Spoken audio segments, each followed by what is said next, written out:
کہ دعائیں قبول کیوں نہیں ہوتی؟ دعائیں بڑی کرتا ہوں، دعائیں قبول نہیں ہوتی۔ دیکھیے بات یہ ہے، آپ کا میرا کام عاجز بندہ بن کر آپ کو مجھے اس بات کی فکر کرنی چاہیے کہ آپ اور میں دعا مانگنے والے بندے بنے، صرف دعا مانگنے کی فکر کرنی چاہیے، دعا قبول ہونے کی فکر نہیں کرنی چاہیے۔ کسی کی بھی دعا رد نہیں جاتی، منوان قبول ہو جاتی ہے، یا اس سے بہتر اللہ تعالیٰ عطا فرما دیتا ہے، یا پھر وہ آخرت کا اثاثہ بن جاتی ہے۔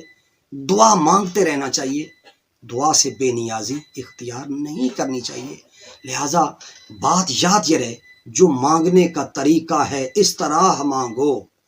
در کریم سے بندے کو کیا نہیں ملتا؟ اللہ کے در سے ہر ایک شے ملتی ہے۔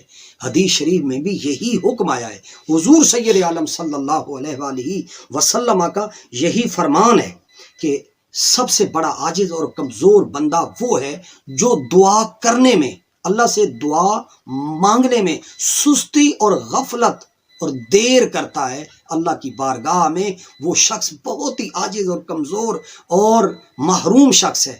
فرمایا کہ بندے کو دعا مانگنے میں دیر، مانگنے میں، گڑ گڑانے میں، بچھنے میں، اس کے دروازے پہ آنے میں دیر نہیں کرنی چاہیے۔ یہ حضور سید عالم صلی اللہ علیہ وآلہ وسلم کا ارشاد ہے کہ حضور سید عالم صلی اللہ علیہ وسلم نے ارشاد فرمایا، جو شخص دعا نہیں کرتا اللہ اس پر ناراض ہو جاتا ہے۔ دعا مانگنے والے سے، سوال کرنے والے سے اللہ خوش ہوتا ہے۔ اور حضور سید عالم صلی اللہ علیہ وسلم نے ارشاد فرمایا کہ اللہ کے نزدیک دعا سے زیادہ عزت و اکرام والی چیز اور کوئی نہیں ہے۔ اس لیے نبی علیہ الصلوۃ والسلام نے فرمایا، الدعاء هو العبادہ، الدعاء مخل عبادہ، او کما قال، کہ حضور سید عالم صلی اللہ علیہ وسلم نے ارشاد فرمایا کہ دعا عبادت کا مغز ہے۔ عبادت، دعا جو ہے وہ عبادت کا نچوڑ ہے۔ لہذا جس شخص کے لیے دعا کے دروازے اللہ کھول دے، اسے دعا مانگنے والا بنا دے، تڑپنے والا، مچلنے والا، پھڑکنے والا، بے قراری کے ساتھ اللہ سے دعا مانگنے والا جس کو اللہ تعالیٰ بنا دے، تو یوں سمجھے کہ اس کے لیے اللہ نے دعا کے دروازے کھول دیے، اس کے لیے گویا رحمت کے بہت سے دروازے اللہ نے کھول دیے ہیں۔ اس لیے حضرت امیر عمر اور حضرت مولا کائنات علی المرتضیٰ اور ائمہ اہل بیت علیہم السلام کے جو اقوال ہیں، احوال ہیں، ان کی سیرت ہے، صحابہ اور اہل بیت کی سیرت میں یہ چیز ملتی ہے کہ ان ہستیوں نے کہا کہ تجھے دعا کے قبول ہونے کی فکر نہیں کرنی چاہیے، تمہیں دعا کی قبولیت کی فکر چھوڑ دینی چاہیے۔ بندے کو یہ چاہیے کہ وہ صرف دعا مانگنے کی فکر کرے۔ لہٰذا مجھے دعا قبول ہونے کی فکر نہیں ہے۔ بزرگوں نے کہا کہ ہمیں دعا کے قبول ہونے کی فکر نہیں ہے، مجھے صرف دعا مانگنے کی فکر ہے کہ مجھے اللہ سے لو لگانا، اللہ سے دعا مانگنا، تڑپ تڑپ کے سوال کرنا۔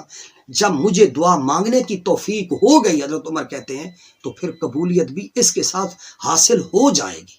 بھائی نے یہ جو سوال کیا ہے کہ دعائیں قبول کیوں نہیں ہوتی، بھائی مایوس نہ ہو، نہ امید نہ ہو، لا تقنطوا من رحمت اللہ۔ لہٰذا اللہ تعالیٰ سے دعا مانگیں، ہاں دعا مانگنے میں اور خضوع خشوع اختیار کریں۔ بزرگوں نے جو آداب دعا قرآن اور حدیث سے بیان کی ہیں، ان شرائط کو آپ اور میں پورا کرنے کی کوشش کریں۔ دعائیں قبول کیوں نہیں ہوتی؟ ہم اپنا رزق دیکھیں۔ میں کسی اور کے لیے کیا کہہ سکتا ہوں؟ ہمارے رزق میں حرام آ گیا۔ نبی علیہ الصلوۃ والسلام کی حدیث ہے کہ دعا اس لیے قبول نہیں ہوتی کہ تمہارا کھانا پینا، اٹھنا بیٹھنا، مکان، لباس، وہ کیا ہے؟ رزق حرام سے۔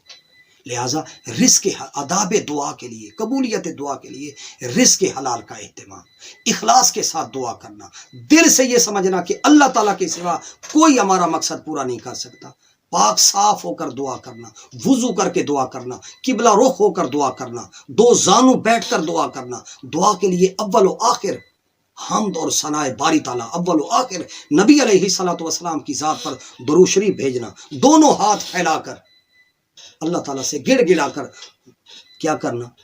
دعا کرنا، دونوں ہاتھوں کو پھیلا دینا، دونوں ہاتھوں کو مونڈھوں تک اٹھا کر دعا کرنا، کندھوں تک اٹھا کر تواضع و ادب کے ساتھ دعا کرنا، اور محتاجی اور عاجزی ظاہر کر کے دعا کرنا، اور اپنی عاجزی کا کہ یا اللہ میرا کوئی نہیں، یا اللہ تیرے سوا اور کوئی نہیں ہے، اپنی عاجزی کا، اپنی درماندگی کا سوال کرنا کہ یا اللہ میں تیرا عاجز درماندہ ٹھکرایا ہوا بندہ ہوں. دعا کے وقت اللہ تعالیٰ کی طرف دل سے رجوع کرنا اور ادھر ادھر نہ دیکھنا، توجہ یکسوئی کے ساتھ دعا میں اللہ تعالیٰ کے اسماء و صفات باری تعالیٰ، اے حی قیوم، اے رازق، اے مالک، اے رحیم کریم رؤوف، اللہ تعالیٰ کی صفات اسماء کا ذکر کر کے دعا کرنا. دعا کے وقت انبیاء و صالحین مقربین کے ساتھ توسل کرنا کہ یا اللہ کہ تیرے وہ پیارے بندے، کون حضرت زکریا، کون حضرت ابراہیم، کون حضرت اسماعیل، کون حضرات انبیاء علیہ السلام، کون حضرت یوسف، کون حضرت موسیٰ، کون حضرت عیسیٰ، وہ کون نبیوں کے سید و سردار کہ جن کی دعائیں یا اللہ تیری بارگاہ میں قبول ہوئیں. حضور سید عالم صلی اللہ علیہ وآلہ وسلم کے وسیلہ جلیلہ سے یا اللہ حضور کے خاندان کے ان مقدس ہستیوں کی دعاؤں کے وسیلے سے، مولا علی کی اس ابدیت کے وسیلے سے، مولا امام حسن، مولا حسین، امام زین العابدین، امام سجاد، امام محمد باقر، امام جعفر صادق، امام موسیٰ الکاظم، امام موسیٰ علی رضا، امام تقی و نقی حسن عسکری، امام مہدی علیہ السلام، ان ہستیوں، ان مبارک ہستیوں کے توسل سے صحابہ کرام، حضرت صدیق اکبر کے صدق و صفا اخلاص کے تصدق سے، حضرت عمر رضی اللہ تعالی عنہ کی عدالت اور ان کے خدا خوفی خشیت کے صدقے، یا اللہ عثمان غنی کے شرم اور حیا کے صدقے، آل اور اصحاب کی عظمت اور شان کے صدقے، اللہ تعالیٰ یا اللہ جو تیرے یہ مقبول بندے اولیاء مقربین صالحین، تو لہٰذا صلاۃ التوبہ، 2 رکعت نماز و صلاۃ التوبہ پڑھ کر اور صلاۃ الحاجت پڑھ کر دعا کرنا، دل سے یکسوئی سے گریہ و بکا کے ساتھ دعا، یہ آداب دعا ہے. اللہ تعالیٰ آپ کو مجھے سچے دل سے، صدق کے دل کے ساتھ دعا مانگنے کی، دعا کرنے کی توفیق نصیب فرمائے. دعائیں قبول ہوتی ہیں، دوست پریشان نہ ہوں، دعائیں قبول ہوتی ہیں. آپ کو مجھے دعا مانگنے والا ہونا چاہیے. قبولیت اس کا کام ہے، تیرا میرا کام ہے ہاتھ پھیلانا. بس.